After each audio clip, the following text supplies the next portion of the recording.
கடகராசி அன்பர்கள், கடகராசி கடக லக்னத்துக்காரர்கள் பொதுவாகவே அம்மன் வழிபாடை மேற்கொள்வது சிறப்பு. எல்லோருக்குமே கடகராசிக்குள்ள 3 நட்சத்திரங்களுக்குமே அம்மன் வழிபாடு, அதுவும் சிம்ம வாகினி அப்படின்னு சொல்லப்படுகின்ற மாரியம்மன் பெரும் தெய்வம் அல்ல, எல்லை தெய்வங்கள், ஊர் தெய்வங்கள். இவங்க ஊர் தெய்வங்கள். இப்ப இவர்கள் வழிபாடு செய்வதன் மூலமாகவே வெற்றி அடையலாம்.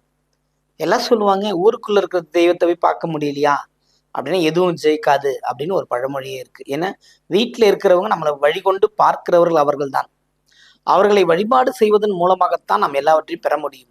புரியுதுங்களா? அதுக்கு இதெல்லாம் மறந்துடக்கூடாதுன்னு தான் அவர்களுக்கு வருடத்துக்கு ஒரு வாட்டி 2 பூஜைகள் செய்கிறோம். ஒன்று கூழ்வார்க்கும் திருவிழா, மற்றொன்று மாசி மாத திருவிழா பண்றோம். இது எல்லாமே எதுக்காக அப்படின்னா, அந்த ஆடி மாசமும் அவங்களுக்கு திருவிழா பண்றோம். ஏன் அப்படின்னா, நாம அந்த தெய்வத்தை பிடிக்கணுன்ற, எல்லாரும் பிடிக்கணுன்றதுக்காக. யார் யார் என்ன ராசின்னு பார்க்க முடியுமா?